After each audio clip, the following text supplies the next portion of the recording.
The CBI is continuing its raids a day after first raiding and then abruptly halting those raids on DMK leader M.K. Stalin in connection with illegally importing cars. CNN now learns that the CBI is on the lookout for a man called Alex Joseph, who's an imported car dealer.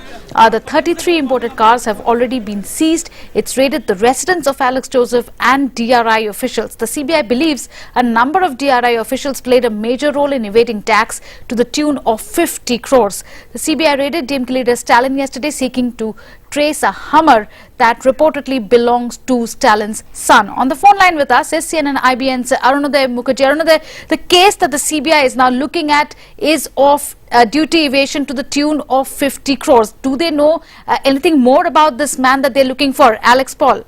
That's right. In fact, what's interesting is that this man, Alex Paul, had in fact also been arrested 10 years ago for a similar offence by the Tamil Nadu police in Chennai. He has had a background of being involved in such activity, but what's interesting is that even after his arrest and after his eventual release, he continued to dabble in the same trade. What we're learning from CBI sources is that this particular scam, leading to the loss of about 50 crore rupees to the exchequer, was going on primarily between the period of 2007 to 2011, where about 35 to 40 extremely luxurious cars were imported from abroad and were brought into Tamil Nadu, and duty was waived on all these cars. Now, these cars then simultaneously, what Alex Paul's modus operandi was, he would, in connivance with the DRI officials who have also been named in this FIR, would import these cars, manage to get the duty waived off, and then resell them to certain individuals here in the country. So he had